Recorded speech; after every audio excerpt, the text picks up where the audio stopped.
네, 오늘 말씀은 창세기 12장 10절에서 20절까지 기근을 만난 믿음이라는 제목으로 말씀을 전하고자 합니다. 지난 시간에 보면 아브라함이 가나안 땅으로 들어갔더라라는 것입니다. 가나안 땅에 들어갔는데 그 가나안 땅에는 누가 있었어요? 그 땅에 거주하는 사람이 있었다라는 것입니다. 제가 봤을 때는 이 첫 번째 고난이 아니었나라는 생각이 듭니다. 거기서 하나님께서 명령하신 그 가나안 땅으로 들어갔을 때 거기 원주민이 있었다라고 하는데 그 원주민한테 당하게 되면 그게 내가 눌리게 되면 어떻게 돼요? 당하게 되는 거잖아요. 그렇기 때문에 어떻게 하든지 간에 아브라함은 그 원주민보다 그러니까 더 이런 말씀은 되는지 모르겠지만 이겨야 된다라는 것입니다. 그래서 바로 하나님께서 명령하신 그 땅에서 하나님께 제단을 쌓았다라고 말씀을 하고 그리고 여호와의 이름을 불렀더라라고 지난 시간에 말씀드렸습니다. 그리고 점점 어디로 가요? 남방으로 옮겨갔더라라고 말씀하고 있습니다. 아브라함이 하나님의 복과 약속을 받았잖아요. 그죠? 하나님께 복과 약속을 받았다라는 것입니다. 그런데 오늘 우리가 본문을 읽었다시피 아브라함이 어떤 공경에 처하게 되죠. 어려움을 겪는 이야기가 이어진다라는 것입니다. 바로 기근으로 인하여 애굽으로 내려갔다라고 묘사하고 있습니다. 그래서 오늘 본문을 통하여서 보면 크게 세 부분으로 나누어지는데 12장 10절에서 13절까지는 기근으로 인하여 애굽으로 이주하는 아브라함이 아름다운 아내로 인하여 공경에 처할 것을 뭐예요? 예상하는 거예요. 그리고 걱정하는 모습이 그려지고 있고 둘째 부분은 12장 14절에서 16절까지 아브라함의 염려가 어떻게 돼요? 현실로 나타난다라는 거예요. 그래서 사례를 바로의 아내로 줄 수밖에 없었던 일을 묘사하고 있다라는 것입니다. 그리고 셋째 부분은 17절에서 20절까지인데요. 바로 아브라함이 하나님의 도움으로 위기를 모면한 내용을 그리고 있다라는 것입니다. 우리 지난 시간 12장 1절에서 9절을 보면 아브라함은 어때요? 지금 새로운 이제 희망을 가지고 희망찬 그런 새로운 모습을 보여주고 있잖아요. 그런데 오늘 또 말씀을 보면 어때요? 기근으로 인하여 약속의 땅에 들어갔지만 바로에게 아내를 빼앗기는 그런 일이 일어난다라는 것입니다. 위기의 상황이 일어난다라는 것입니다. 즉 하나님의 약속의 주요 내용은 오늘 말씀도 보고 지난 시간에도 보면 그래요. 7절에 보면 여호와께서 아브라함에게 나타나 이르시되 내가 이 땅을 내 자손에게 주리라 라고 하신지라 말씀하고 있다는 거예요. 바로 하나님은 아브라함의 땅과 후손에 대한 그런 복을 주신다라고 말씀하고 있다는 것입니다. 그런데 오늘 보면 어때요? 사람의 개입으로 인하여 어떻게 실현 불가능하게 되는 그런 처지에 놓이게 된다라는 것입니다. 바로 이런 위기는 인간 자체에 의해서가 아니라 바로 하나님에 의해서 해결됨을 오늘 볼 수 있다라는 것입니다. 우리가 위기에 처해 있을 때 우리 위기에 처해 있잖아요. 처할 때가 있잖아요. 그죠? 우리가 바로 위기에 처했을 때에 바로 인간의 지혜로 목숨을 부지하는 방법도 우리가 사람이니까 막 모색하잖아요. 그죠? 그런데 하나님은 스스로의 약속을 지키기 위해서 아브라함을 구원함을 오늘 본문에서 볼 수 있다라는 것입니다.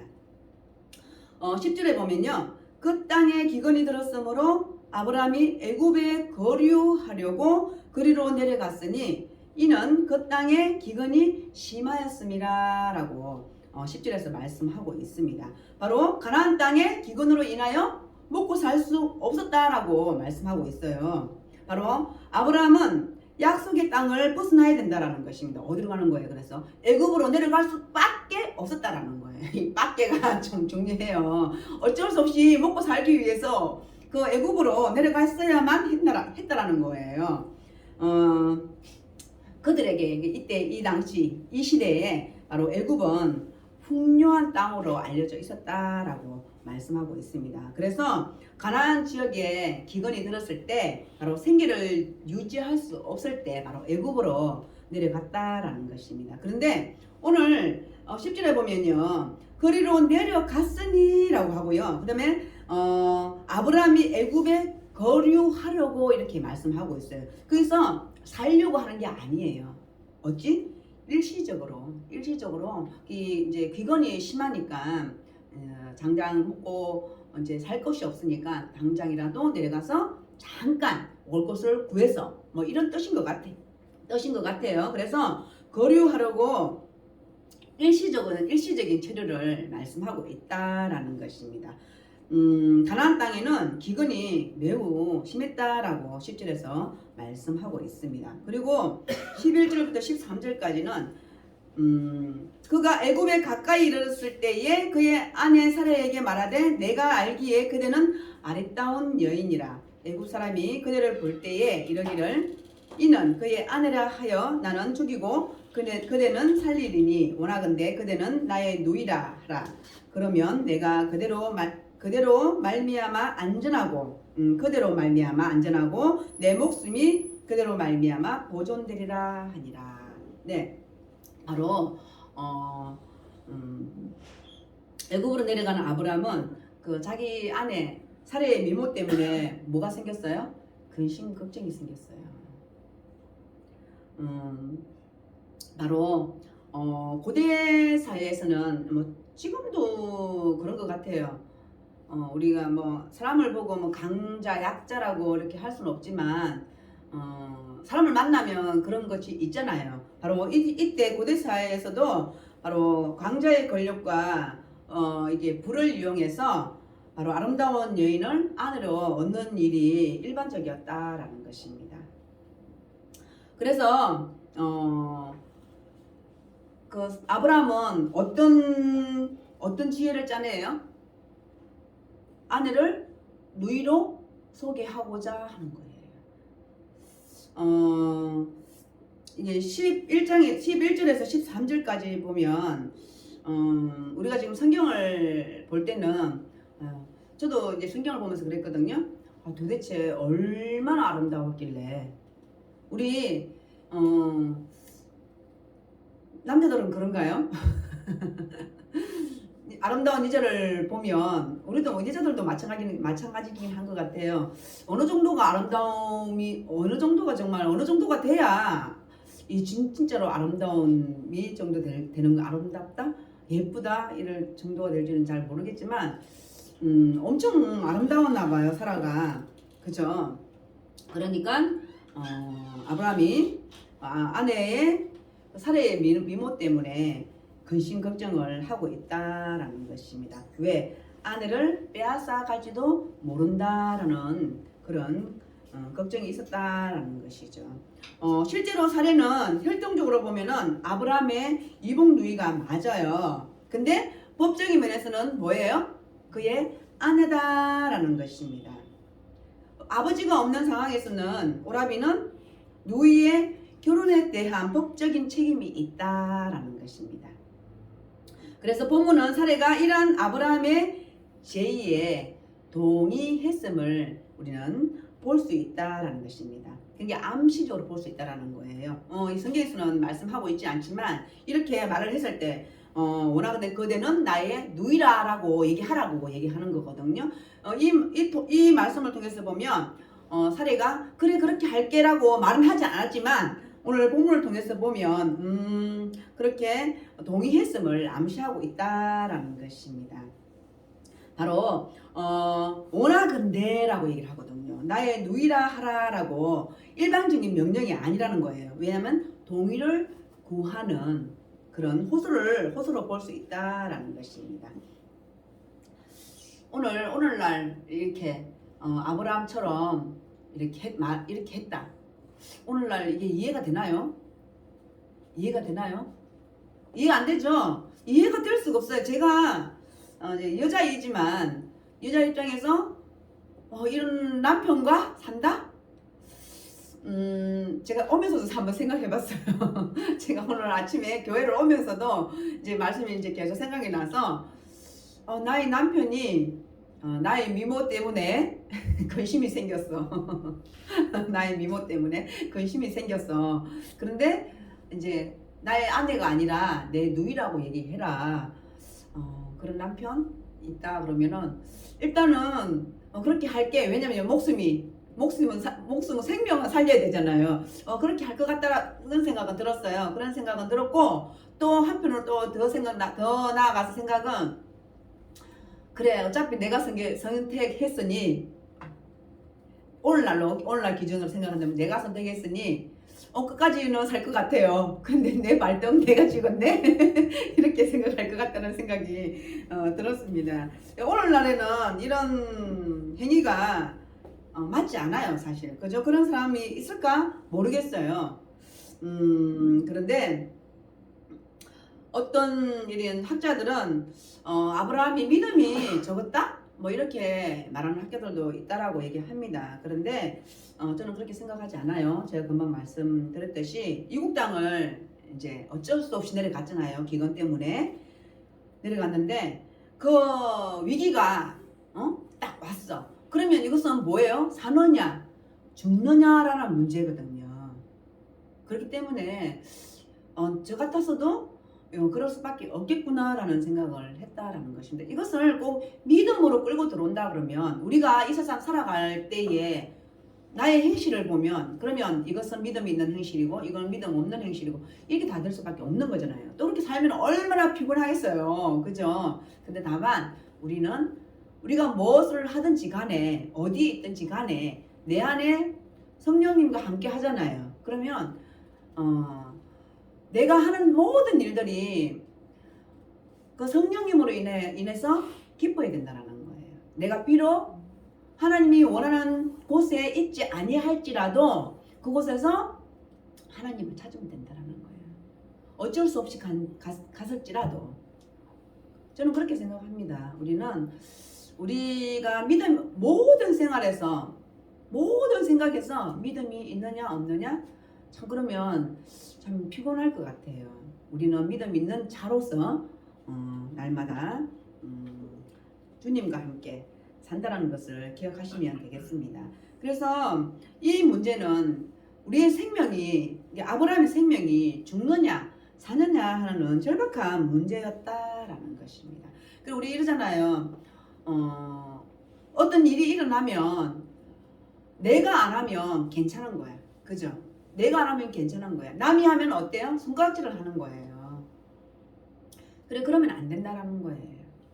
특히 우리 이제 믿는 자들은 항상 어떤 문제가 터졌을 때 너무 부정적으로 보지 말았으면 좋겠어요. 저 예전에 그랬거든요. 우리 어떤 말을 하거나 그러면 항상 부정적인 사람이 있어요. 긍정적인 사람보다. 그러면 그 사람 옆에 가고 싶지 않더라고요. 제가 지나고 보니 우리는 예수님을 믿는 사람이기 때문에 바로 항상 희망차고 항상 긍정적인 그런 그리스도인이 됐으면 좋겠습니다. 그리고 한 번 더 깊게 생각하고 한 번 더 우리가 상대방을 생각할 수 있는 그런 사람들이 됐으면 좋겠다라는 생각이 듭니다. 바로 아브라함은 죽느냐 사느냐 하는 문제다라는 것입니다. 바로 그 말씀에서 그렇게 말하고 있습니다. 그대로 말미암아 안전하고 내 목숨이 그대로 말미암아 보존될 수 있다라고 말씀하고 있거든요. 그리고 14절을 보면요. 14절에서 16절을 보면요. 아브라함이 애굽에 이르렀을 때에 애굽 사람들이 그 여인이 심히 아리따움을 보았고 이제 이 아브라함이 걱정했던 근심 걱정했던 그 일이 이제 현실로 일어나고 있다는 거예요. 바로의 고관들도 그를 보고 바로 앞에서 칭찬함으로 엄청 이쁘다고 칭찬한 거예요. 그 여인을 바로의 궁으로 이끌어 들인지라. 이제 사례를 데리고 궁으로 왔어요. 그리고 이에 바로가 그로 말미암아 아브라함을 후대함으로, 그러니까 사례 때문에, 사례로 인하여 아브라함을 후대하는 거예요. 후대함으로 아브라함이 양과 소와 노비와 암수 나귀와 낙타를 얻었더라라고 말씀하고 있습니다. 바로 아브라함 염려했던 일이 애굽에서 실제 일어났다라는 것입니다. 바로 그가 애굽에 이르렀을 때에 그곳 사람들도 사례의 미모를 인정했다라는 것입니다. 일반 사람들뿐만 아니라 바로의 신하들도 사례의 아름다움을 인정하고 왕궁으로 받아들여 바로의 아내가 되게 했다라는 것입니다. 그로 인해서 바로 아브라함은 뭘 얻어요? 많은 재산을 얻었다라고 말씀하고 있습니다. 바로가 준 재산은 누이의 결혼에 대한 법적 책임인 바로 오라비에게 주는 보상이었다라는 것입니다. 사례로 인하여 바로에게 받은 그 재물로 인해서 아브라함은 부자가 되었어요. 그죠? 우리가 오늘 본문을 통해서 보면 부자 되었죠. 그리고 또 목숨은 건졌다라는 것입니다. 이제 이걸로 끝나야 되는데 그런데 어때요? 아내와 가정을 잃어버렸다라는 것입니다. 그런데 오늘 17절에서부터 20절까지는 바로 하나님의 구원을 묘사하고 있어요. 위기에 처한 아브라함의 가정에 대한 하나님의 구원이 묘사되고 있다라는 것입니다. 바로 하나님은 바로의 집에 뭘 내려요? 재앙을 내린다라는 것입니다. 한번 보겠습니다. 17절에 보면 여호와께서 아브라함의 아내 사레의 일로 바로와 그 집에 큰 재앙을 내리신지라. 네, 큰 재앙을 하나님이 내렸다라고 얘기해요. 하나님이 개입하셨다라는 것입니다. 그런데 여기서 큰 재앙이라고 말을 하고 있는데 우리가 어떤 재앙인지는 알 수 없다라는 것입니다. 근데 이 시대에는 이때요, 약간 이 피부병, 악성 피부병 뭐 이런 것들이 많이 유행했다라고 얘기해요. 그래서 그것이 아닐까라고 추측을 한다라는 것입니다. 어쨌든 하나님이 개입하셔서 바로와 그 집에 큰 재앙을 내렸다라고 말씀하고 있습니다. 그래서 바로가 누구를 불러요? 아브라함을 불러요. 18절에 보면 바로가 아브라함을 불러서 이르되 내가 어찌하여 나에게 이렇게 행하였느냐라고 말씀하고 있습니다. 그리고 내가 어찌하여 그를 내 아내라고 내게 말하지 아니하였느냐라고 말씀하고 있어요. 뭐 때문에 그랬어요? 나 죽을까봐. 아브라함이 죽을까봐라고 걱정이 돼서 말하지 않았다라는 것입니다. 여기서 바로가 그렇게 말을 했을 때 아브라함이 뭐라고 얘기하나요? 아무 말도 못해요. 이런 책망에 아브라함은 아무런 대답을 하지 못하고 있다는 것입니다. 왜? 바로에게 사실을 속인 대가로 창피를 당했다는 것을 암시하고 있기 때문인 것입니다. 바로 아브라함에게 사실을 확인한 후에 바로가 어때요? 사례를 아브라함에게 돌려준다라는 것입니다. 한번 보겠습니다. 내가 어찌하여 그를 누이라 하여 내가 그를 데려다가 아내를 삼게 하였느냐. 내 아내가 여기 있으니 이제 데려가라 하고 라고 말씀하고 있어요. 바로 아브라함에게 사례를 돌려준다라는 것입니다. 그리고 그들에게 딸린 모든 것을 애굽에서 내보냈다라고 말씀하고 있습니다. 바로가 사람들에게 그의 일을 명하매 그들이 그와 함께 그의 아내와 그의 모든 소유를 보내었더라라고 말씀하고 있습니다. 그리고 바로가 사례를 아내로 취했을 때 아브라함에게 주었던 재산은 어때요? 다시 돌려도 이렇게 말하나요? 아니에요. 그냥 요구하지 않는다라는 것입니다. 그것은 왜? 바로가 누구 경험을 했어요? 하나님이 경험을 했어요. 하나님이 내린 그 재앙을 경험한 거예요. 여기서 바로는 출애굽 사건 때 보여준 그 바로하고는 다른 인물이에요. 근데 그때 그 바로하고는 대조적이죠. 그때는 아주 출애굽의 사건에 있었던 그 바로는 아주 나쁜 사람 나쁜 사람이었는데 여기서는 그렇지 않다라는 것입니다. 바로 오늘 본문을 통해서 드리고자 하는 말씀은 하나님의 약속들이 성취되는 과정은 순탄하지 않다라는 것입니다.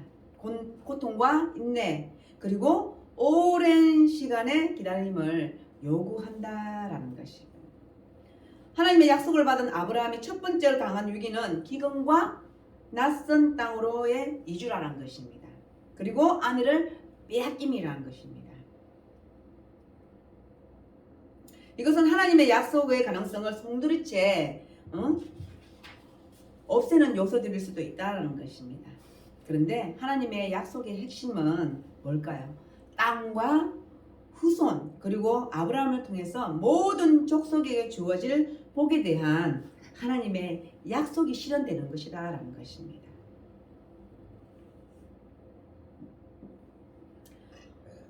하나님의 약속이 성취되는 과정은 제가 금방 순탄하지 않다라고 말씀드렸어요. 그죠? 우리 인생을 보면 그래요. 그죠? 우리 한번 예수님을 믿기로 작정했으니 지금부터 우리 어떻게 해야 돼요? 평탄해야 돼요. 우리의 삶이. 그죠? 그런데 세상살이는 고난의 연속이라는 거예요. 그죠? 그런데 세상에 사는 고난의 연속일지라도 우리는 어때요?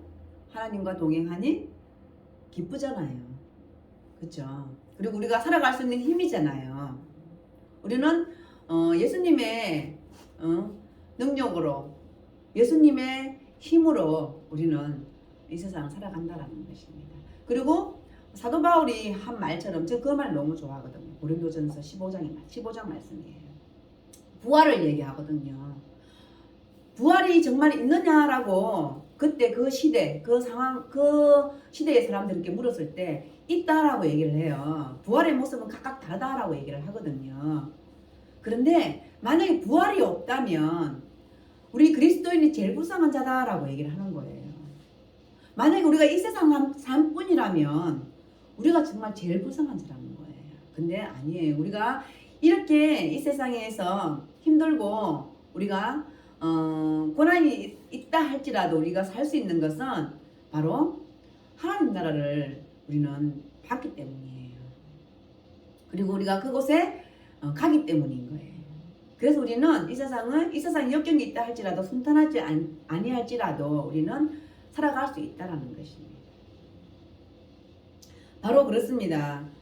하나님의 약속이 성취되는 과정은 바로 선택받은 사람이나 우리 선택받았잖아요. 그죠? 선택받은 사람이나 그렇지 않은 사람들은 같은 경험을 한다는 거예요. 그런 고통도 있다는 거예요. 우리가 예수 믿었다고 고통이 없는 건 아니라는 것입니다. 똑같다라는 것입니다. 우리는 같은 사회에서 같이 숨을 쉬고 또 똑같은 위기에 직면할 수 있다라는 것입니다. 그런데 이건 믿는 사람과 믿지 않는 사람의 문제는 다르다라는 거예요. 그렇게 우리가 믿는 사람이나 믿지 않는 사람이나 똑같은 위기가 온다 할지라도 바로 우리는 어때요? 하나님의 그 약속을 기다리며 하나님이 우리 삶 속에 우리의 삶을 개입하는 것을 우리는 느끼며 산다라는 것입니다.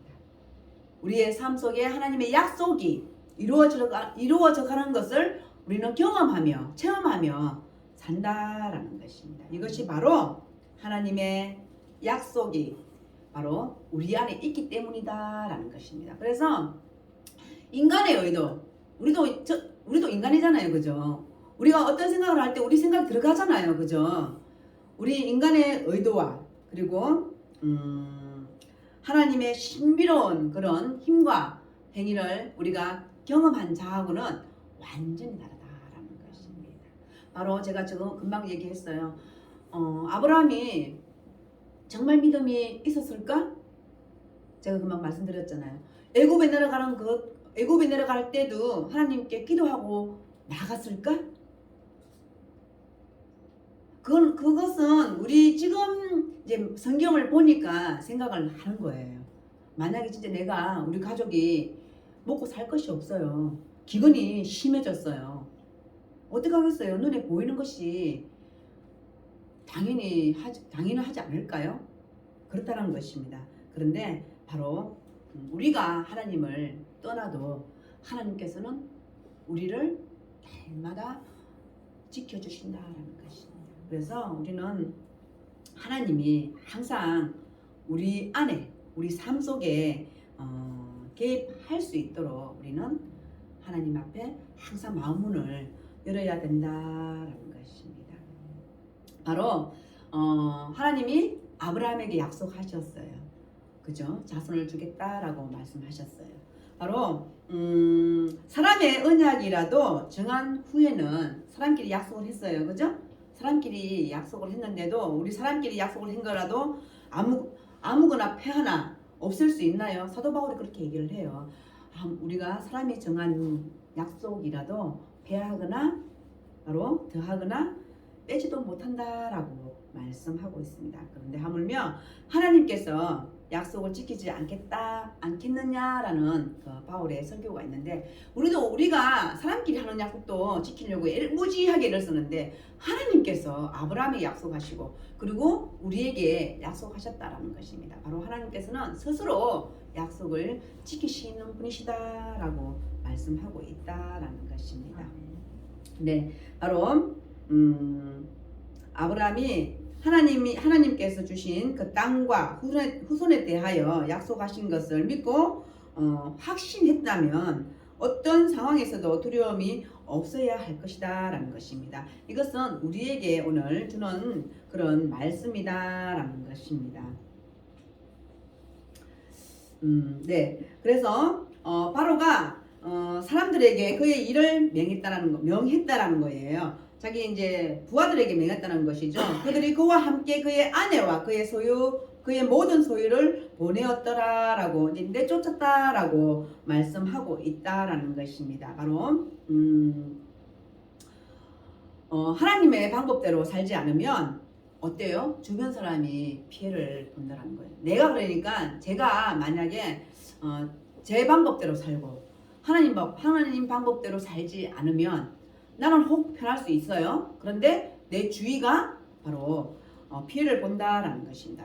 고통을 겪는다라는 것입니다. 이것은 성경에서 구약 성경에 보면 많아요.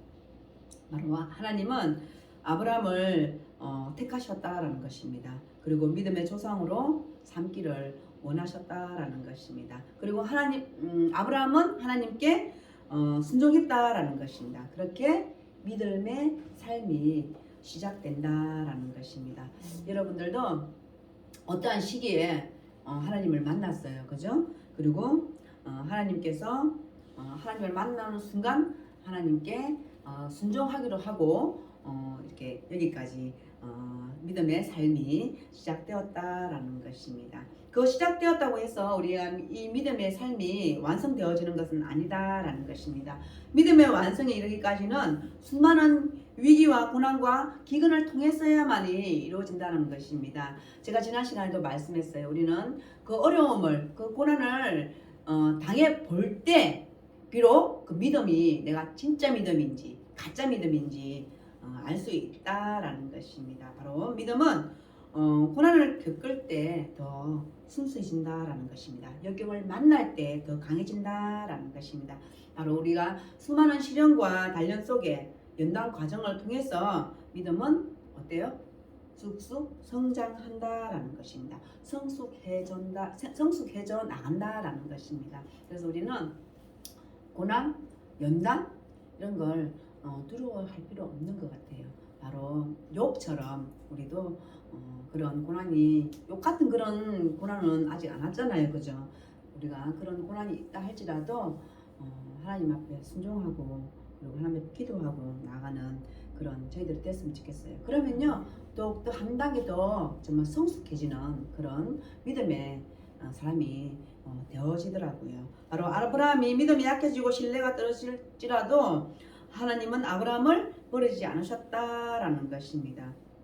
바로 우리가 이 말씀은 우리가 하나님을 믿지만 살다 보면 어때요? 시험과 환난과 기근을 만날 수 있다라는 것입니다.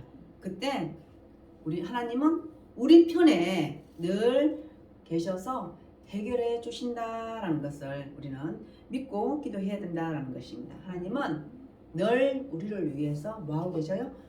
일하고 계신다라는 것입니다. 기도하시겠습니다. 하나님 참으로 감사합니다. 오늘 아브라함이 역경을 만났습니다. 고난을 만났습니다.